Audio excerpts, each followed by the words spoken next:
ณีอยู่บ้านหนองอัดจ้างตำบลสันปวงอำเภอแม่ริมจะได้แสดงพระธรรมเทศนาพระไตรปิฎกเล่มที่ 4เรื่องตะสุตละสูตรภูกที่ 4ขอเชิญบรรดาผู้สดับรับฟังพระธรรมเทศนาทั้งหลายสดับรับฟังได้แล้วณบัดนี้นะโมตัสสะภะคะวะโตอะระหะโตสัมมาสัมพุทธัสสะ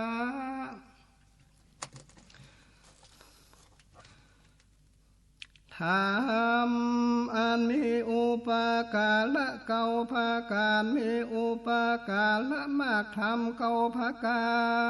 รควรจำเริญธรรมเก่าภาการควรการรู้ธรรมเก่าภาการควรละธรรมเก่าภาการอันเป็นไปในส่วนตั้งเสื่อมธรรมเก่าภาการเป็นไปในส่วนจำเริญธรรมเก่าภาการรู้ได้ยากธรรมเก่าภาการควรเกิดธรรมเก่าภาการควรรู้ยิ่งธรรมเก่าภาการควรการทำแจ้งธรรมเก่าภาการนั้นมีอุปการะมา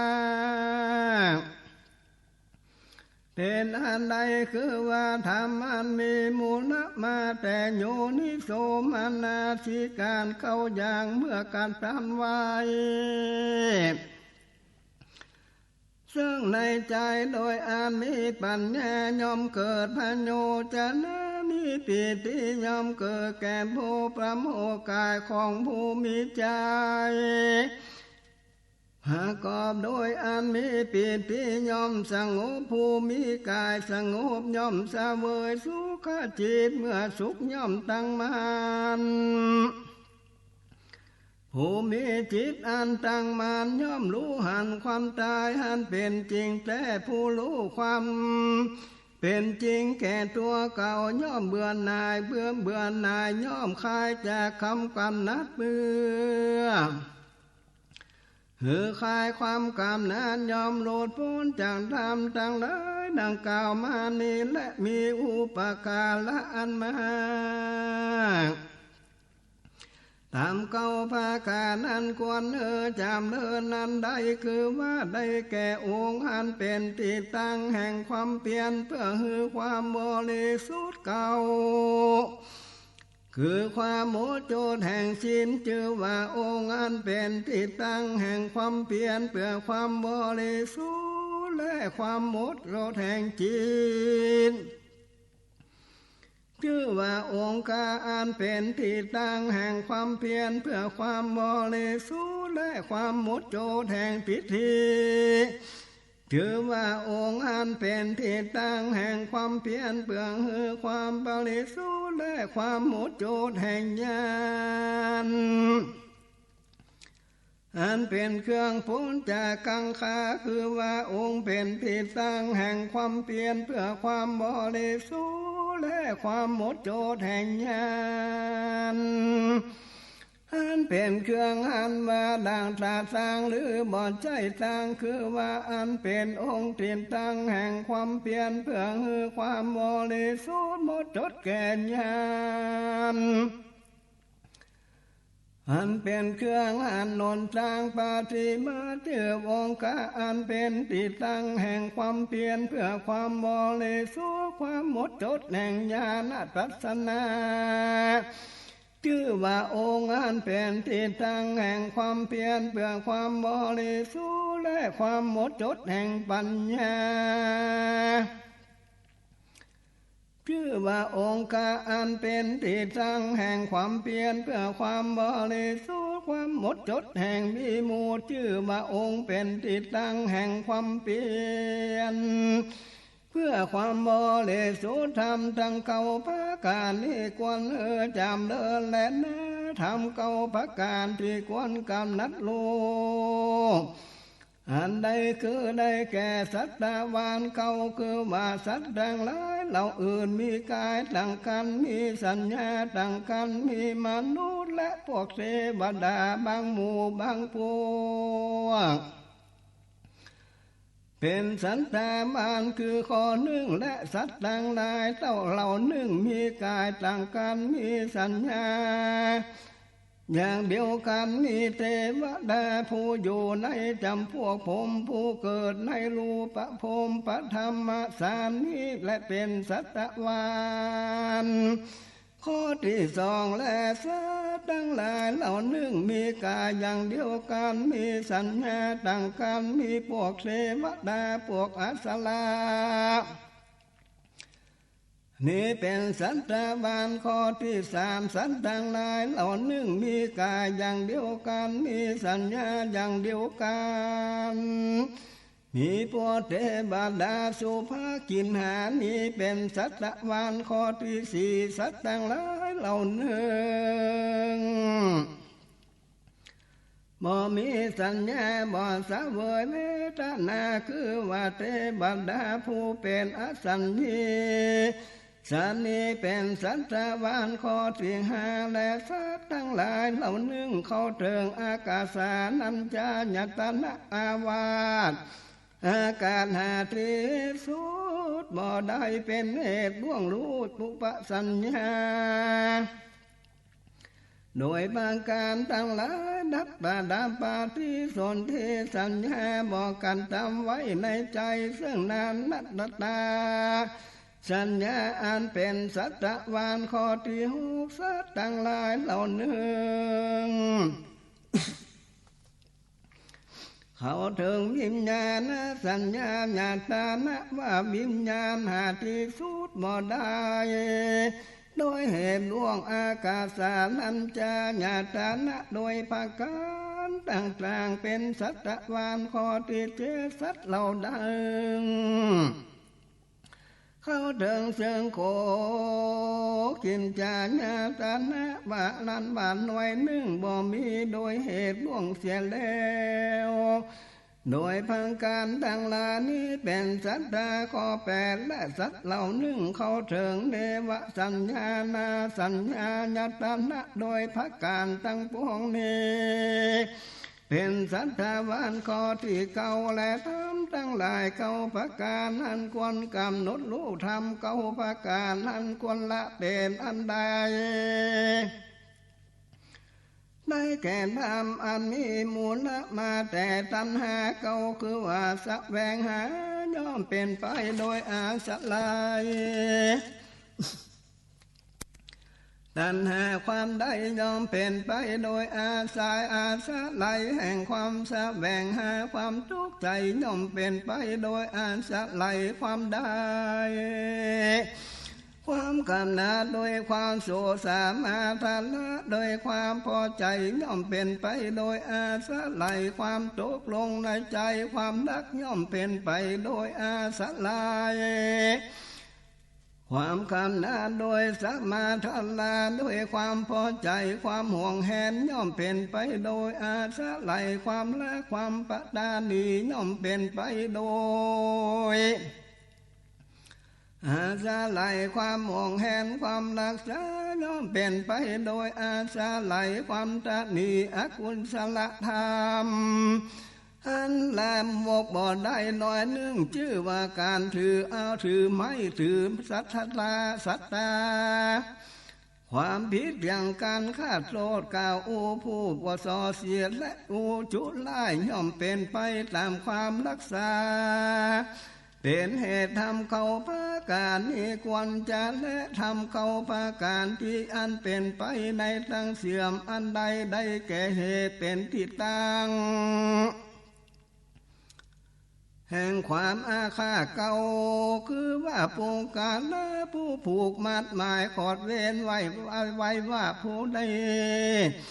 ได้การตามเนื้อซึ่งสิ่งอันเป็นพโยชนะแก่เราย่อมขอดมันกำเว้นว่าผู้นี้จักการตามซึ่งอันบ่เป็นพโยชนะแก่เราแล ผู้มาการตามเวรมาผู้นี้ได้การตามเนื้อซึ่งสิ่งอันบ่เป็นประโยชน์ชนะแก่เราแลย่อมผูกมันกันตามเวรว่าผู้นี้ได้การตามแล้วซึ่งเถิงอันบ่เป็นพระโยชนะแก่ปุงกาละและสิ่งของซึ่งอันเป็นที่รักที่จอมใจของเราย่อมผูกมันกันตามเวรว่าผู้นี้กันตามอยู่ซึ่งสิ่งอันใดบ่เป็นพระโยชนะแก่ปุงกาละและสิ่งของซึ่งเป็นที่รักที่ชอบใจของเราแลย่อมผูกมันกันตามเวรว่าผู้นั้นจังกันตามซึ่งอันสิ่งบ่เป็นพระโยชนะแก่ปุงกาละและสิ่งของซึ่งเป็นที่รักที่ชอบใจแห่งเราแลย่อมผูกมันกันตามเวรว่าผู้นี้ได้กันตามแล้วซึ่งสิ่งที่เป็นพระโยชนะแก่ปุงกาละและสิ่งของซึ่งอันบ่เป็นที่รักที่ชอบใจของเราย่อมผูกมันกันตามเวรผู้นี้กันตามผู้ซึ่งสิ่งอันเป็นพระโยชนะแก่ปุงกาละและสิ่งของซึ่งและเสียปันเป็นที่รักชอบใจแห่งเราและย่อมผูกเวรหมายมันกันตามว่าผู้เน้นจังการทำสิ่งที่เป็นพระโยชนะแก่ปุงกาละสิ่งของซึ่งบ่เป็นที่ชอบใจของเราแก่กำจัดอาฆาตเสียได้โดยการกันตามไว้ในใจว่าการที่เราได้กันตามบ่ได้การตามไว้ดังอันเราหากจากใดในเขาแต่ให้นอและผู้ที่คิดว่าผู้นี้จังการตามซึ่งสิ่งอันเป็นพระโยชนะแก่ปุงกาละและสิ่งของซึ่งบ่เป็นที่รักบ่เป็นที่ชอบใจของเราแต่ขัดการการใจอาฆาตเสียด้วยความกันตามไว้ในใจกันที่จักมือเขาการตามด้านนี้เราจักในเขาแต่ในไทยในธรรมเก่าพักการอันนี้เป็นไปในส่วนจำเลินและทำเก่าพระการอันดูได้ยากอันใดคือว่าได้แก่ท่าความต่างกันเก้าคือว่าความแตกแต่งแห่งภาษาย่อมเกิดขึ้นโดยอาศัยฟ้าความแตกแต่งต่างแห่งธาตุความต่างกันแห่งเวทนาย่อมเกิดโดยเหตุอาศัยความต่างแห่งภาษาและความต่างกันแห่งสัญญาย่อมเกิดขึ้นโดยเหตุอาศัยความต่างกันแห่งเวทนาความต่างกันแห่งความดำนี้ย่อมเกิดอาศัยนอนความต่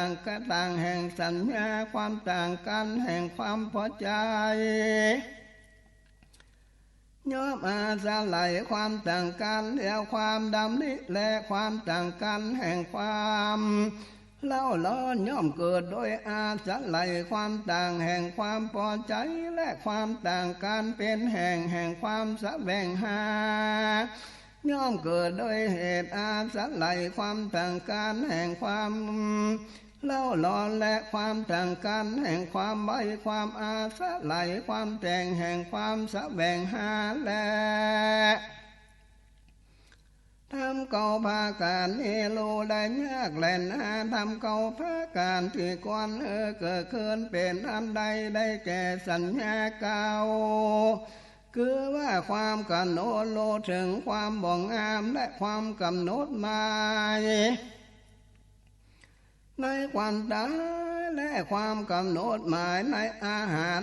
ว่าเป็นของปฏิกูลและความกำหนดหมายว่าบ่อนนายินดีในโลกทั้งมวลและความกำหนดว่าบ่อนเที่ยงและความกำหนดหมายในสิ่งบ่เที่ยงว่าเป็นทุกข์ความกำหนดหมายในทุกข์ว่าบ่อนใจโตและความกำหนดหมายในการและ ความกำหนดหมายในบิดาก็ทำเก่าภาการนี้ก่อนเกิดขึ้นนาทำเก่าภาการนี้พี่ควรรู้ยิ่งอันมิ่งอันใดได้แก่อนุบุพาพระวิหารสิเก่าคือว่าเป็นโกในธรรมวินัยนี้สันดูสะสังหาจากกามสังหาจากกุอากุศลธรรมได้รู้ถึงพันธะมาสามนี้มีทุกวิจารปิติสุเกิดแก่วิเวกและได้รู้ถึงทุติยสานานมีความผ่องใสแห่งจิตภายในเป็นธรรมมันเอกพืชผิดคืนบ่มีวิตกบ่มีวิจารโดยเหตุวิตกวิจารสงบไปมีปิติแลสุขเกิดแก่สมาธิและอันหนึ่งเป็นผู้มีอุเบกขามีสติสัมปชัญญะเสวยสู้ด้วยการโดยการและปีติสิ้นไปถึงตุติยสานที่พระอริยเจ้าทั้งหลายชักเชิญว่าผู้ใดได้สานนี้เป็นผู้มีอุเบกขามีสติอยู่เป็นสุขและได้ถึงจันตุทัสสานก็บ่มีสุขโดยเศษสัมมาละทุกแลสุขและดาโสมานาโตมานะไม่ก่อนได้มีอุเบกขาเป็นเหตุมีสติบริบูรณ์และนาในเรื่องอากาศแสนนันจาญาตานะว่าอากาศมหาที่สุดบ่ได้โดยเหตุล่วงรู้ปัญจัญญาโดยเหตุพังการดังหลายอันใดนะปันติมากาสัญญากันจำไว้ในใจซึ่งนานัตถสัญญา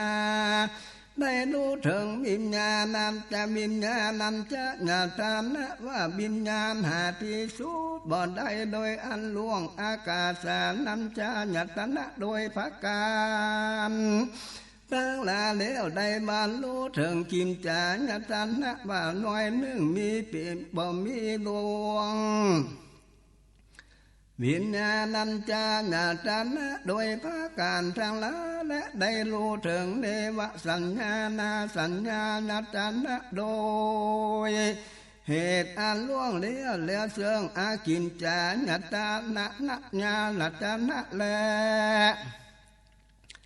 ได้รู้ถึงสัญญาเทวนิตะนิโรธอันล่วงเนวสัญญา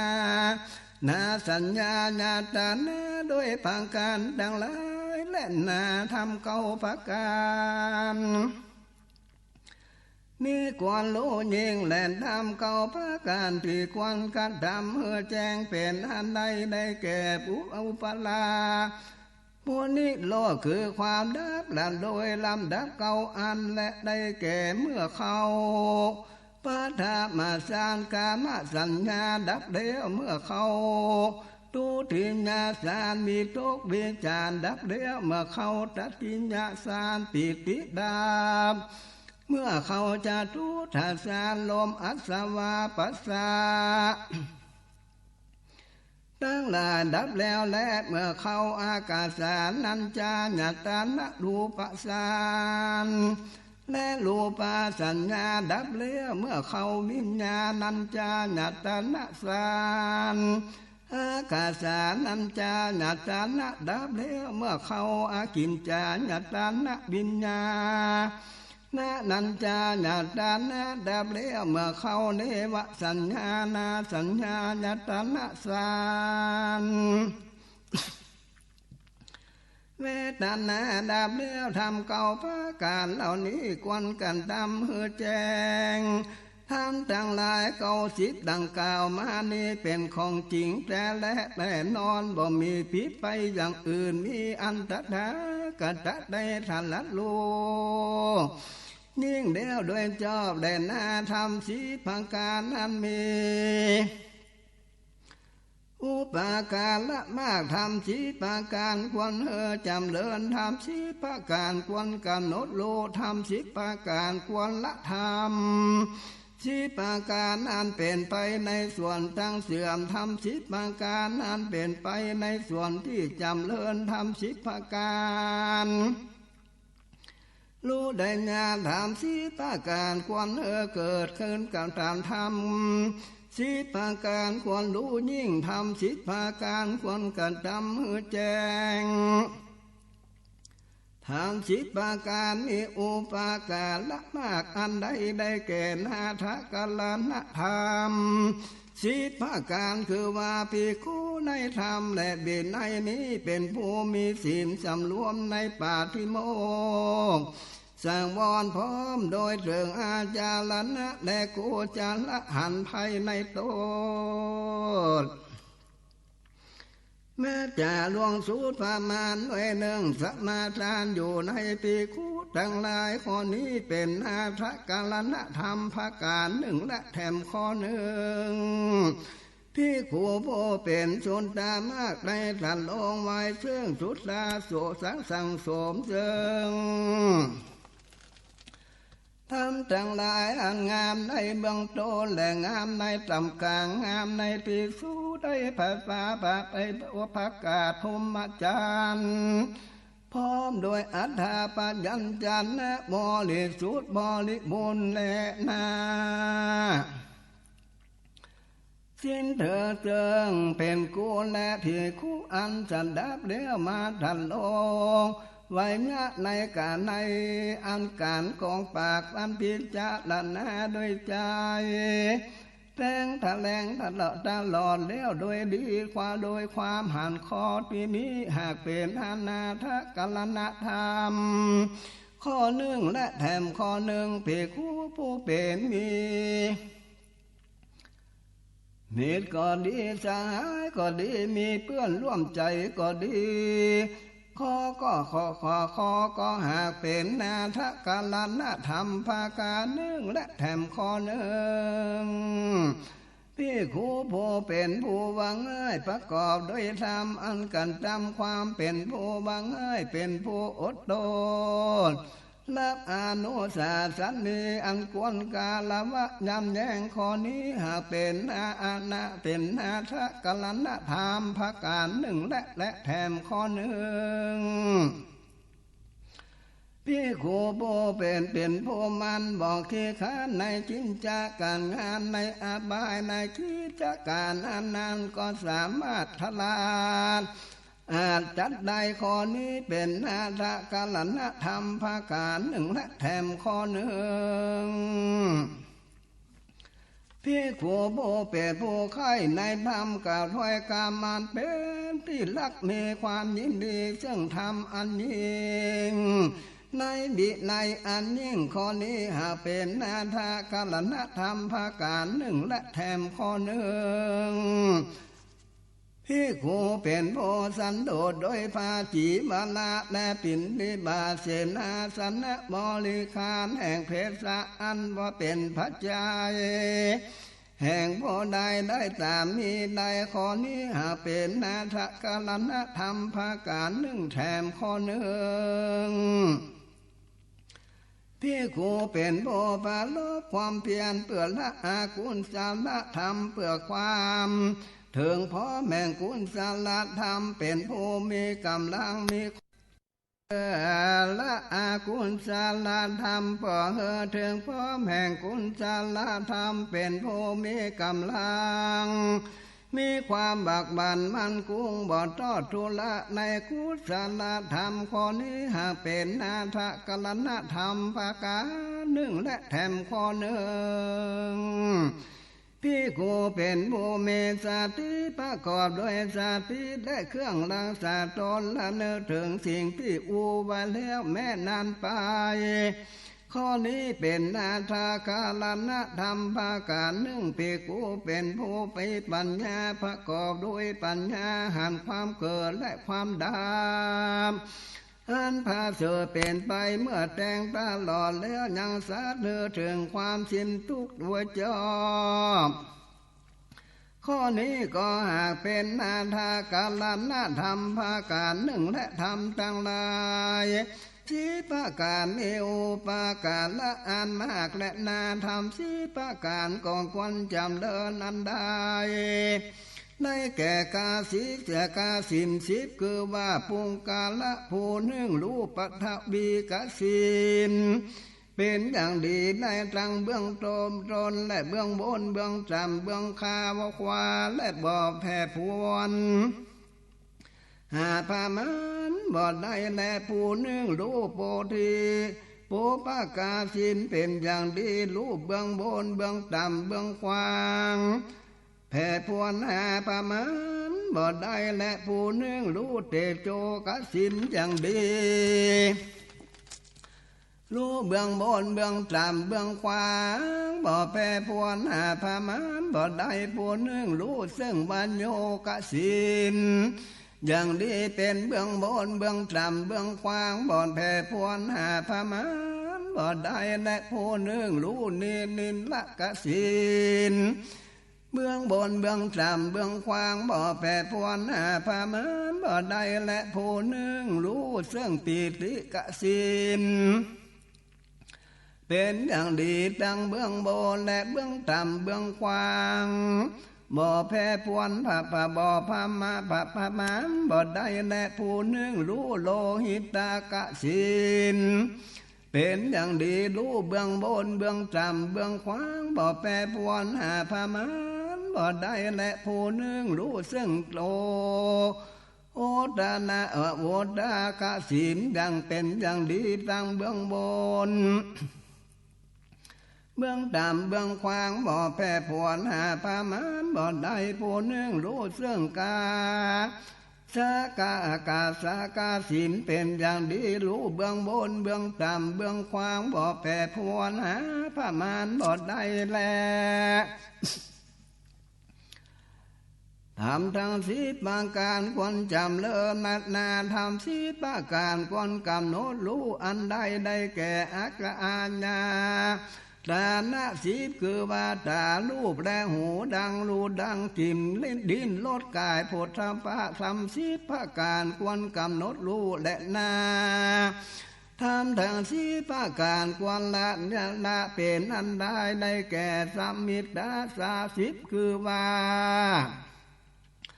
ความอ่านผิดดำลิผิดเจตนาจาเจนจาผิดและการงานผิดยังชีวิตผิดและนึกผิด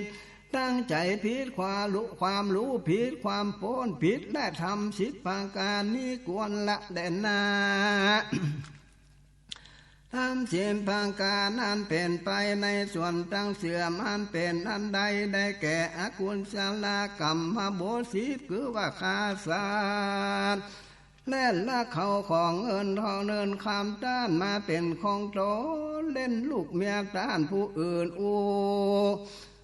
กรรมโจลายกรรมสนสกรรมหยาบหักกรรมหาอันบอกควรและเมาเอาใจอยากได้ของต้านและป้องกันทำลายต้านผู้อื่นเหือหันพิษในกองธรรมทำสันตังลาสิบประการนี้เป็นไปในตั้งเสื่อมและนาธรรมสิบประการอันเป็นไปในส่วนต่างอันจำเลินอันเป็นไปได้แก่กุศลกรรมบทสิบคือว่าเว้นจากฆ่าสัตว์เว้นจากละของต้านเว้นจากเล่นลูกเมียต้านเว้นจากจัวกรรมจูกรรมลายเว้นจากการกรรมสอนจ่อเว้นจากกรรมอันหยาบเว้นจากอันบอกควรและเมาเอาใจบ่อยากละบ่อยากได้ของต้านและบ่ป้องกันทำลาย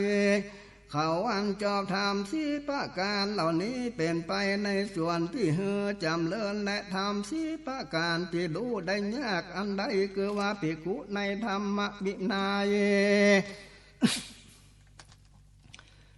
ผู้ละองค์หาได้เลี้ยประกอบโดยองค์หกมีธรรมอย่างเดียวอันเป็นเครื่องรักษามีธรรมเป็นที่เปิ้งสีดานมีสัจจะสาปอกอันบันเตาและมีความแสวงหาอันชอบมีความดำดิชอบขุนมัวมีกายสังขาร อันดาบแล้วมีจิตพ้นดีแล้วมีปัญญาพ้นดีแล้วเหตุอย่างใดภิกขุชื่อว่าเป็นผู้องค์หาได้แล้วกามาสันทะบาญาบาถีนะเมนทาและอุทจจะกุกุญจาวิจิกิจสาเป็นโตแก่เพียงโคในธรรมเบียนในมีและได้ละได้แล้วอย่างนี้และภิกขุชื่อว่าเป็นผู้ที่ละองค์หาได้แล้วอย่างอันใดคือพังกอบโดยองค์โหภิกขุในธรรมและเบียนในเนหันรูปด้วยตาฟังโดยหูและเดิมดมกลิ่นโดยรูดังรู้ลดโดยลิ้นและถูกต้องผลธรรมะดับโดยกายและรู้ธรรมะดมโดยใจบ่ยินดียินได้เป็นผู้วางเฉยมีสติสัมปชัญญะอยู่อย่างนี้และชื่อว่าประกอบโดยองค์หกอย่างใดจ้าภิกขุชื่อว่ามีธรรมอย่างเดียวเป็นเครื่องรักษาภิกขุในธรรมพระวินัยนี้ประกอบโดยใจมีสันติเป็นเครื่องรักษาอย่างนี้และชื่อว่าภิกขุชื่อว่ามีธรรมอย่างเดียวเป็นเครื่องรักษาเนื่องใดชื่อว่ามีธรรมเป็นที่พึ่งสีด้านคือภิกขุในธรรมวินัยพิจารณาเสร็จเนื่องพิจารณาแล้วอบกันเนื้อเนื่องนึ่งและพิจารณาแล้วเว้นเนื่องนึ่งพิจารณาแล้วบรรเทาเสียเนื่องนึ่งอย่างนี้แหละภิกขุชื่อว่ามีธรรมอันเป็นที่เพิ่งสีดานและเนื่องใดคือชื่อว่ามีสัจจะเฉพาะอย่างอันบรรเทาเสียแล้วและสัจจะเฉพาะอย่างอันเป็นอันมาของสลมอันนาภามเป็นอันมาเป็นของภิกขุในธรรมะเป็นในนี้บรรเทาเสียเหลือบรรเทาดีแล้วสละคายปล่อยลาเหลือและคืนอย่างนี้ชื่อว่ามีสัจจะเฉพาะอย่างอื่นอย่างอันแลบรรเทาเสียแล้วอย่างใดภิกขุชื่อว่ามีความแสวงหาในกุศลอันโดยชอบและภิกขุในธรรมวินัยนี้และภาละภาการแสวงหาประการและการแสวงหาอันพบสละการแสวงหาพรหมจรรย์อย่างนี้แลภิกขุชื่อว่ามีความแสวงหาอันสละว่าชอบอย่างใดชื่อว่ามีความดำริบ่ขุ่นมัวความดำริในกามความดำริในพยาบาทความในการบ่เบียดเบียนเป็นต้นมีภิกขุในธรรมวินัยนี้ละใดดังนี้ที่และภิกขุชื่อว่ามีความดำริแต่ขุ่นมัวอย่างใดภิกขุชื่อว่ามีกายสังขารอันลำงับแล้วภิกขุในธรรมวินัยนี้ในโลบันโนจาตุทานสานบ่มีทุกข์บ่มีสุขโดยเหตุละทุกข์และละสุขแล้วดับโสมานาโทมานัสสะไว้ก่อนให้ได้มีอุเบกขาเป็นเหตุมีสติบริสุทธิ์อยู่อย่างนี้แลภิกขุชื่อว่าภิกขุมีกายสังขารลำงับแล้วอย่างได้ชื่อว่ามีทิฏฐิหลุดพ้นดีแล้วในเจภิกขุในธรรมะวินัยนี้พ้นจากราคะโทสะโมหะอย่างนี้แลภิกขุชื่อว่ามีจิตหลุดพ้นดีแล้วอย่างใดชื่อว่ามีปัญญาหลุดพ้นดีแล้วภิกขุในธรรมะวินัยนี้ย่อมรู้แจ้งละก็โทสะโมหะอันเราละและมีความมีหลักอันเป็นที่เราหากถอนขึ้นแล้วการทำไว้ดุจจะดังต้นตาลที่บ่มีที่ตั้งการทำก็มีความเกิดไปล้างบ่มีอันบ่เกิดแถมต่อไปเป็นอันเราอย่างนี้และภิกขุชื่อว่ามีปัญญาหลุดพ้นแล้วทำ10 ประการอันเหล่านี้เรารู้ได้ยากและน่าทำ10 ประการที่ควรเกิดขึ้นเป็นอันใดได้แก่สัญญา10คือว่ากำหนดหมาย ว่าบ่งงามแลเพราะความกำหนดหมายในความตายความกำหนดหมายในอาหารว่าเป็นของปานตีกูลความกำหนดหมายว่าปนหายินดีในโลกทั้งหลายและความกำหนดหมายว่าบ่เที่ยงแลความกำหนดหมายในสิ่งบ่เที่ยงว่าเป็นทุกความกำหนดหมายในทุกว่าบ่อนใจโตและความกำหนดหมายในการละเสียและความกำหนดหมายในเบนาการทำความกำหนดหมายไว้ในความดับและทำทั้งหลายสิประการนี้กวนเกิดขึ้นและนาทำสิประการนี้กวนรู้ยิ่งอันใดได้แก่นิจจาวัตถุสิบคือว่าความหันพิษและผู้กาลาผู้หันชอบและได้แก่ลวงสุดแม่นมาอากุศลธรรมอันกาหยาบบัญใจของน้อยที่เกิดด้วยความผิดอันเป็นปัจจัย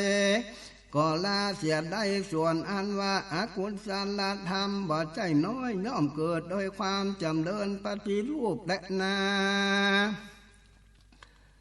ความหันจอบอันเป็นพระใจแลความทะลิพิษแห่งผู้ทะลิจอบและดานยอมได้ละนั้นหนึ่งและแม่นว่ากุศลธรรมอันอยากจะบ่ใจน้อยก็ที่เกิดขึ้นด้วยความทะลิพิษและเป็นพระใจก็ละเสียได้ส่วนกุศลธรรมบ่ใจน้อยย่อมเกิดด้วยความจำเริญปฏิรูปและนา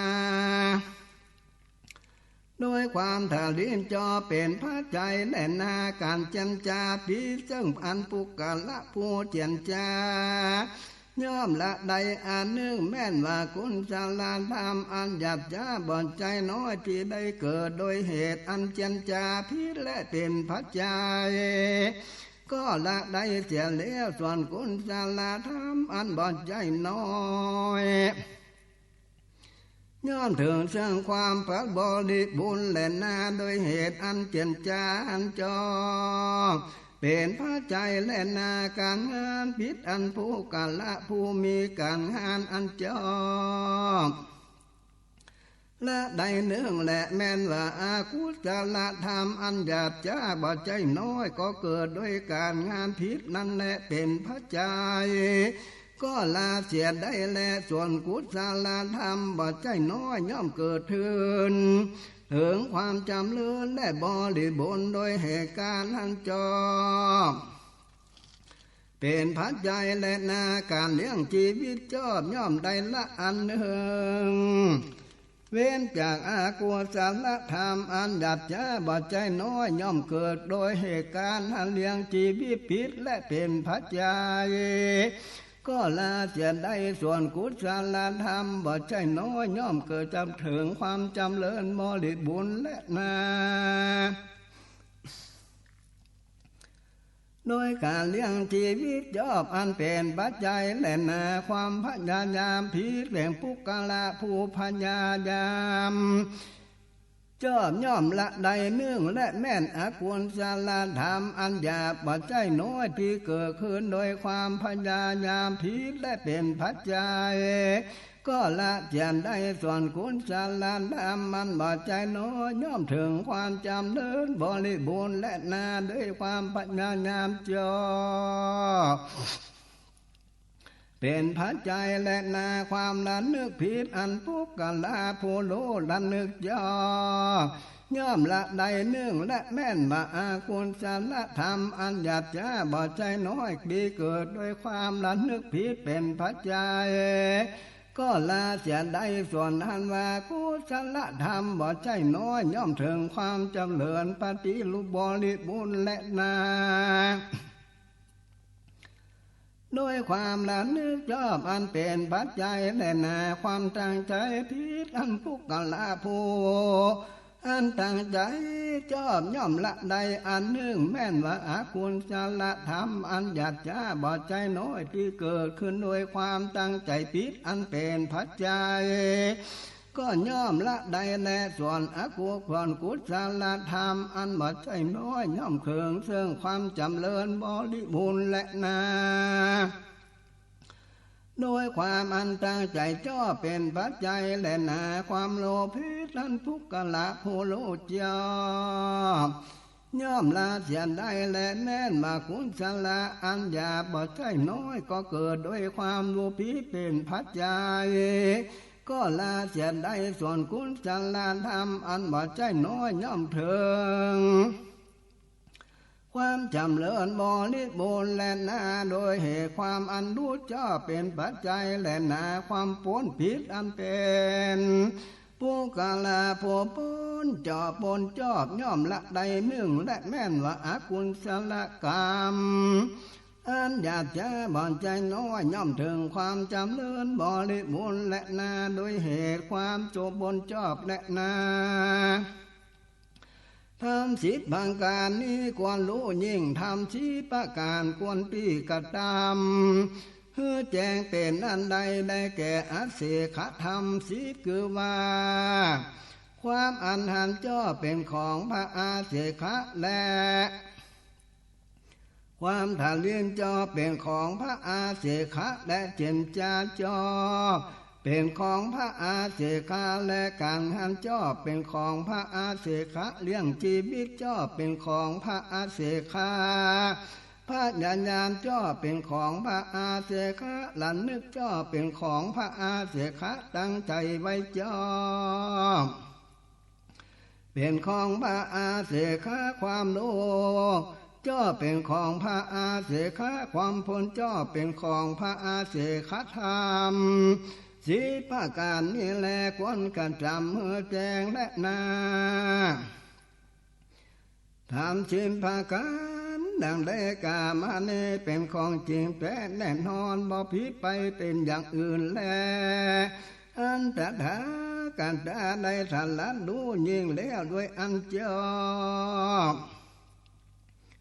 ในเมื่อทำว่าเทศนาดังอ่านว่าอ่านแล้วภิกขุทั้งหลายที่สดับละฟังธรรมเทศนาก็มีใจโยมชื่นยินดีซึ่งธรรมเทศนาก็มีโดยภาการดังกล่าวมานี้และนาสุตตาละจานาสุดดังขินยากายังทัสสุตตละสูตรผูกทนสีกบังโกมสมเด็จเสด็จ